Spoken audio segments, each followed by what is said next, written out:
نبوت کے 14ویں برس محرم کا مہینہ داخل ہوا تو ہجرت کی اجازت ہو گئی۔ تو صحابہ نے اکا دکا مال اہل نکلنا شروع کیا۔ تو جب ایک اچھی تعداد نکل گئی تو پھر قریش کو فکر ہوا کہ یہ وہاں جمع ہو رہے ہیں، تو انہوں نے مشورہ کیا کہ کچھ کرنا چاہیے۔ تو شیطان بھی انسانی شکل میں آ گیا اور مشورے ہو رہے ہیں اس کو قید کر دو، تو وہ شیطان اس کو کاٹ دیتا کہ قید کرو گے تو اس کی قوم ہے، قبیلہ ہے، چھڑا لیں گے، کہ اس کو مکہ بدر کر دو، مکہ سے نکال دو۔ کہ مکہ سے نکالو گے جس جگہ جائے گا وہاں اس کی قوت اکٹھی ہو جائے گی، پھر تمہارے خلاف ہو جائیں گے۔ ابو جہل نے کہا ہر قبیلے کا ایک آدمی لو اور اس کے گھر کا گھیرا ڈالو اور جب نکلے اسے قتل کر دو، یہ ابو جہل نے کہا۔ تو شیطان نے کہا یہ ہے اصل رائے، کیونکہ سارے قبائل کا تو وہ بنو ہاشم مقابلہ نہیں کر سکیں گے، تو لہذا دیت پہ خود بخود بات ختم ہو جائے گی۔ تو جبریل نے آ کر یہ بات اللہ کے محبوب صلی اللہ تعالی علیہ وسلم کو بتائی اور فرمایا کہ اب آپ نکلیں۔ یہ دنیا کو اللہ نے اسباب کے ساتھ چلایا ہے، اتنے بڑے محبوب ہستی کو بھی اس کا پابند بنایا۔ براق تو اظہار قدرت تھا، اظہار ہیبت، طاقت۔ اس نے ایک پل میں اٹھا کے اور بیت المقدس پہنچا دیا، وہاں سے آگے براق بھی نہیں گیا، کن فیکون کے ساتھ ہی گئے۔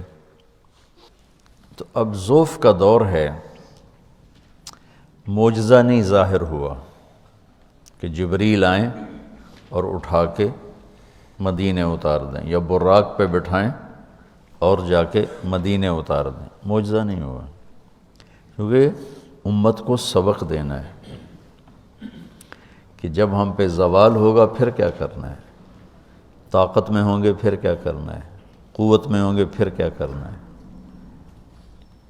اجتماع قلوب ہوگا تو پھر کیا کرنا ہے، انتشار ہوگا تو پھر کیا کرنا ہے۔ تو آپ 26 صفر ابوبکر صدیق کے گھر تشریف لائے، محرم گزر گیا، 26 صفر تھا، اور کہا کہ ہجرت کا امر آ چکا ہے۔ دوپہر تھی شدید، ابوبکر رہتے تھے جو بڑا ہوٹل نہیں بنا، بڑا ہوٹل لمبا چوڑا، اس کے پیچھے جو محلہ تھا یہاں تھا ابوبکر۔ وہ جب یہ سب کچھ نہیں تھا تو اس وقت مکے کے دوستوں نے بتایا بھئی یہاں صدیق کا گھر تھا، یہاں اللہ کے نبی کا، حضرت خدیجہ کا، سارا بتایا تھا۔ ادھر رات کو یہ سارے لوگ اکٹھے ہوئے اور انہیں گھر کا گھیرا ڈال لیا، گرمیاں تھیں، ستمبر کا مہینہ تھا۔ تو آپ نے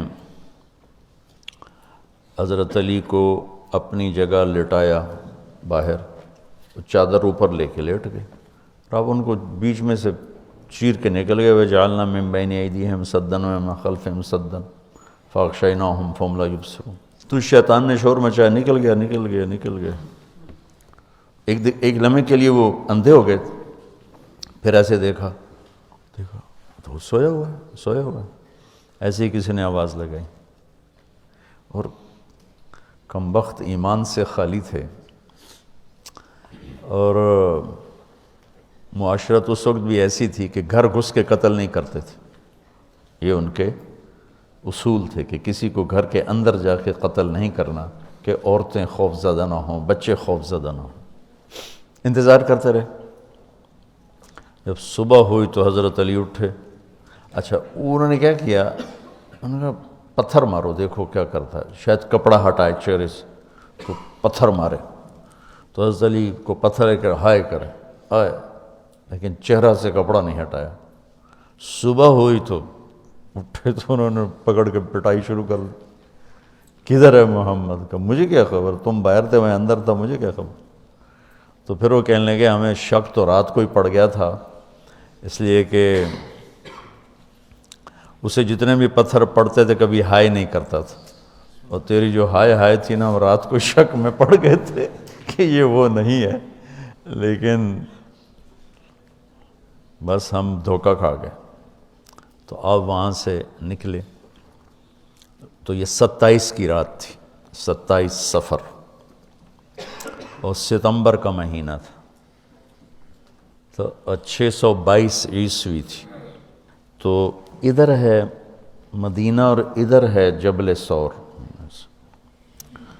تو ابوبکر نے عرض کی میں نے ایک غار ڈھونڈ رکھا ہے، پہلے وہاں چلتے ہیں، تو جب ہماری تلاش ذرا رک جائے گی پھر ہم نکلیں گے۔ تو اللہ کے نبی پنجوں کے بل چل رہے تھے، پنجوں کے بل، پنجوں کے بل اس لیے چل رہے تھے کہ پاؤں کا نشان دیکھ کر کھوجی پیچھے نہ پہنچ جائے۔ یہ ایک علم تھا جو اب مٹ گیا ہے، چونکہ سڑکیں پکی ہو گئیں تو چور کا نشان ختم ہو جاتا ہے۔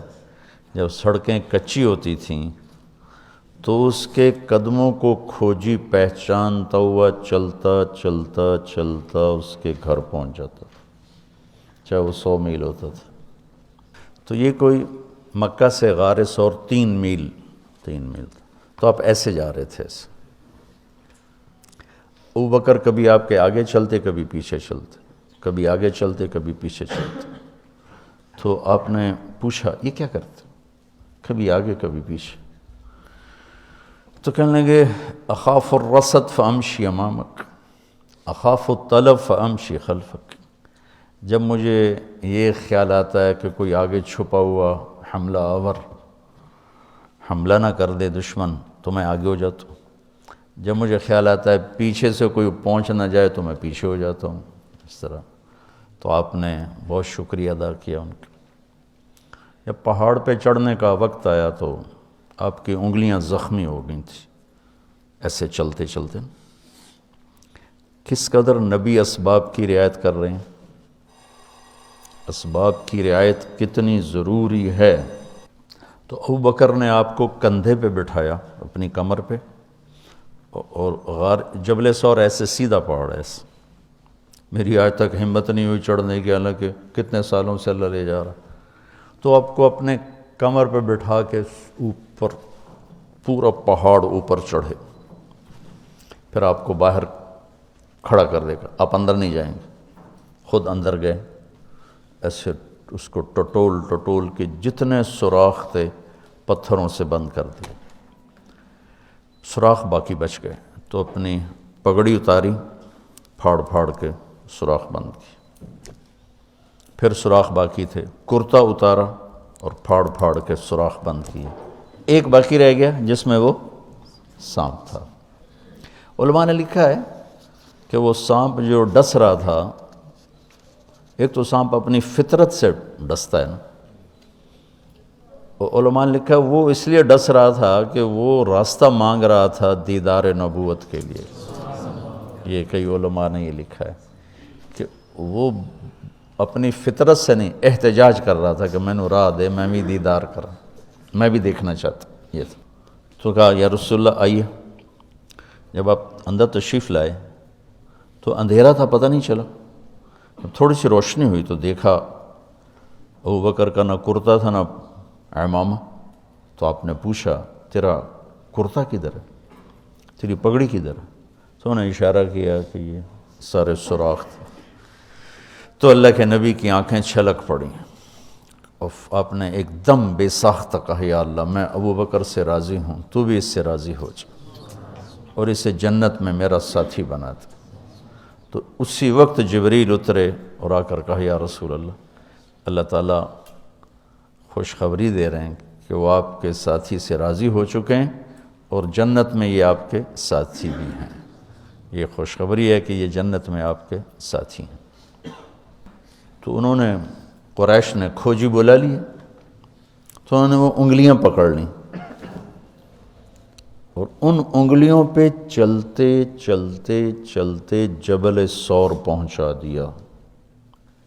تو اللہ نے ان کے آنے سے پہلے، غار کا دہانہ بڑا ہے، ایک بیل ہو گیا، اس کے بیچ میں مکڑیوں نے جالے پھیلا دی، ایک کبوتری نے تن کے رکھ کے انڈے دے دی، تو ان کے جانے سے پہلے 2 کام ہو چکے تھے۔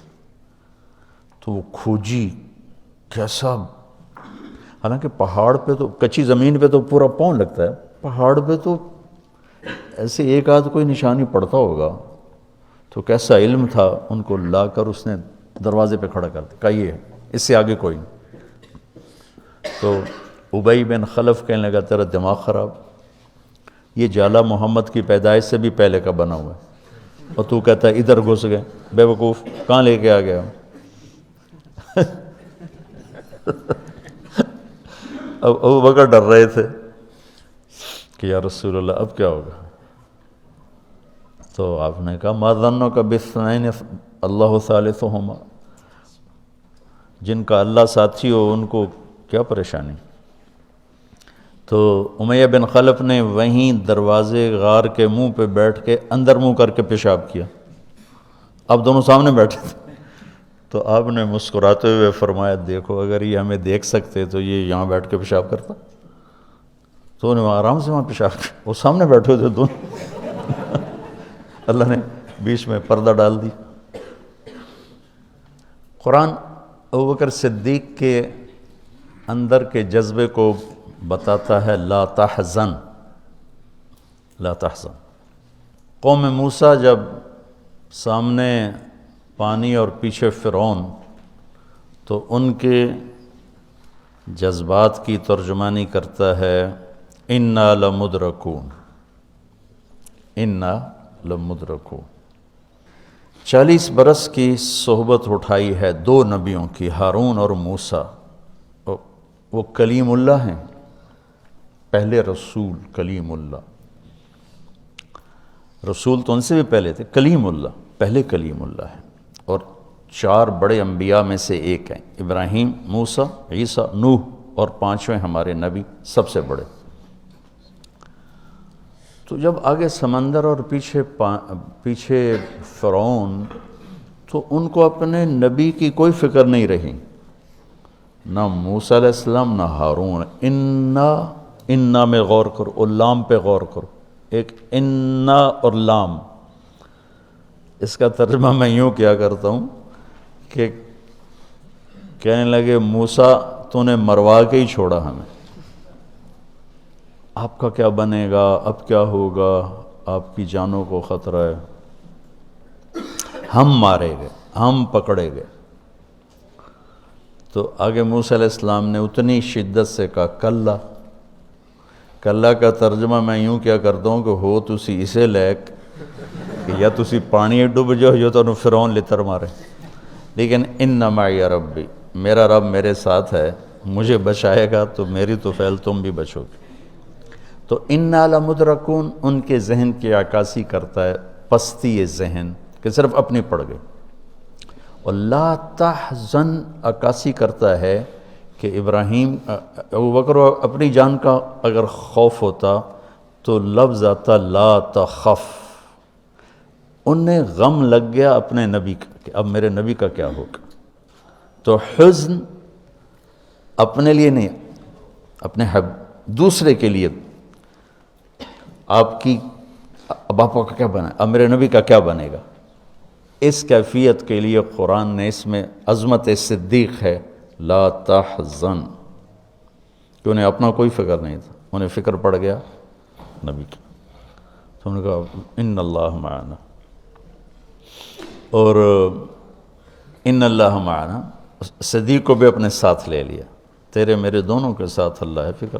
موسیٰ علیہ السلام نے صرف اپنے آپ کو لیا ان کے اس جملے کی وجہ سے، ان معی رب، میرا رب میرے ساتھ۔ تو یہ یعنی اس امت اور اس امت کا فرق میں آپ کو بتا رہا ہوں کہ دونوں لفظ قرآن میں ہیں، سبحان، کیا کمال ہے۔ میں سوچتا ہوں کتنی پست عقل لوگ تھے، اتنے معجزے دیکھ کر 4 قدم چلے تو کہنے لگے اجعلنا الہا کما لہم آلہہ، بالکل ہی بدھو تھے وہ۔ اور اللہ کے نبی فوت ہوئے، اور ابو بکر کا خطبہ سنو، من کان یعبد محمدا فإن محمدا قد مات ومن کان یعبد اللہ فإن اللہ حی لا یموت۔ وہ کہہ رہے ہیں اجعلنا الہا کما لہم آلہہ، موجودگی یہ انبیاء، 2 انبیاء کی موجودگی، اور یہاں وہ دنیا چھوڑ چکے ہیں اور ان کا ایک ادنا خادم اعلان کر رہا ہے من کان یعبد محمدا فإن محمدا قد مات ومن کان یعبد اللہ فإن اللہ حی لا یموت۔